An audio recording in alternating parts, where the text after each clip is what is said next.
Já parou para pensar numa invenção de milhares de anos que está em absolutamente tudo hoje? Do celular na sua mão até a ponte que a gente cruza. Pois é, eu estou falando dos números. Hoje, a gente vai desvendar como a necessidade super simples de contar ovelhas nos levou à capacidade de, decifrar o universo. Bora começar essa viagem? Então vamos direto ao ponto. Por que os números existem afinal? Pode parecer uma pergunta boba, mas a verdade é que eles não surgiram do nada, não caíram do céu. A resposta leva a gente lá pro comecinho na nossa história para resolver uns problemas bem básicos da vida. É isso mesmo. Números não foram descobertos, eles foram inventados. E inventados por pura necessidade. Pensa só, os primeiros agricultores precisando contar o rebanho, construtores medindo terrenos. O que a gente vê aqui é o papiro de Rand, um negócio egípcio com mais de 3.500 anos. E ele tem o quê? Soluções para 85 problemas do dia a dia, tipo como dividir pães de forma justa entre os trabalhadores. Ou seja, a matemática nasceu para resolver pepinos da vida real.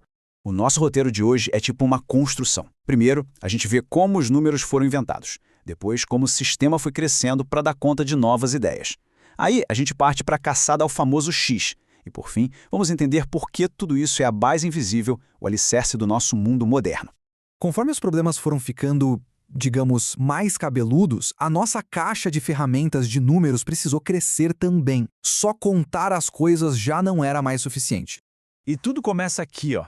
Com os números naturais. São os primeiros que a gente aprende na vida, né? Os de contar. 1, 2, 3, a base de tudo, simples e direto ao ponto. Mas e para representar uma dívida? Ou uma temperatura abaixo de zero? Como é que faz? Foi para isso que inventaram os números negativos.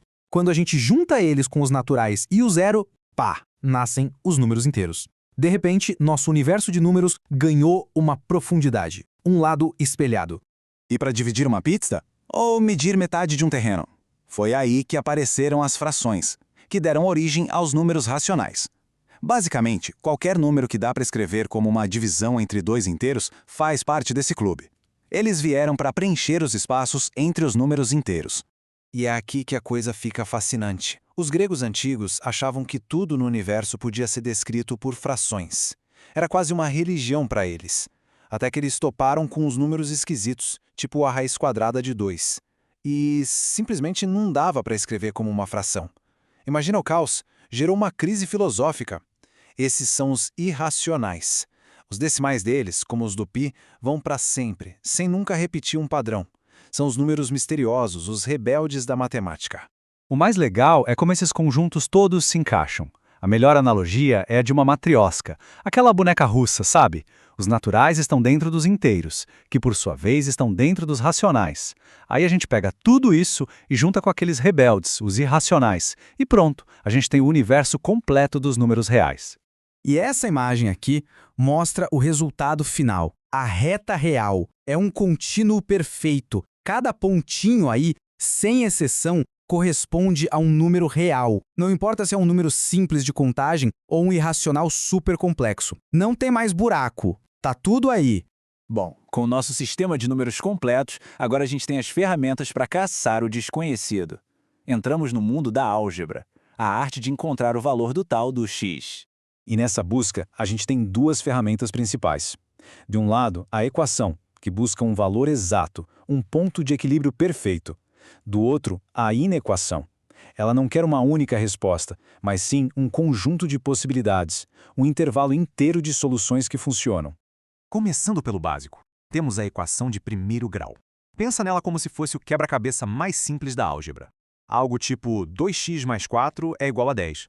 É uma relação linear e o nosso único objetivo é isolar o x para descobrir o valor dele, que nesse caso, rapidinho, a gente vê que é 3. Subindo um nível, a gente encontra as equações de segundo grau. Aqui, a nossa incógnita x está elevada ao quadrado. E isso muda tudo. Agora a gente consegue descrever curvas, como a trajetória de uma bola arremessada, ou calcular áreas com muito mais precisão. O mundo deixa de ser apenas uma linha reta. E para resolver qualquer equação dessas, temos esta fórmula poderosa, a fórmula de Bhaskara. É uma receita de bolo ou um processo claro. Primeiro, a gente identifica os coeficientes A, B e C. Depois, calcula o tal do delta para saber se vai ter duas, uma ou nenhuma solução.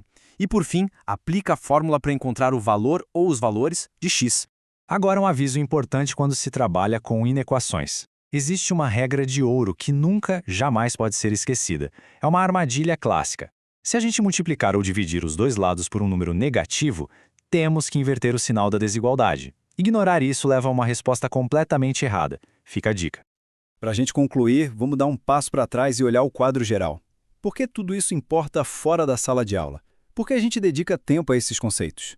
No fundo, a álgebra é uma linguagem. Como diz a citação, uma equação é uma sentença. É uma forma de descrever o equilíbrio e as relações que a gente vê no mundo, só que de um jeito preciso e universal. É como traduzir a realidade para uma linguagem que não permite ambiguidade. E aqui está o ponto principal. Isso não é só exercício abstrato de livro. Os conjuntos de números, as equações, as inequações, eles são a gramática fundamental que se usa para construir o nosso mundo moderno. O GPS que guia a gente, os algoritmos que recomendam músicas, a estrutura de um prédio, tudo isso é escrito nessa linguagem. Sem ela, o nosso mundo simplesmente para. E isso nos deixa com uma última reflexão. Se a matemática é a linguagem que a gente inventou para descrever o universo, que partes dele a gente ainda nem aprendeu a nomear? Que mistérios ainda estão por aí esperando pelos números e pelas equações que o futuro ainda vai criar?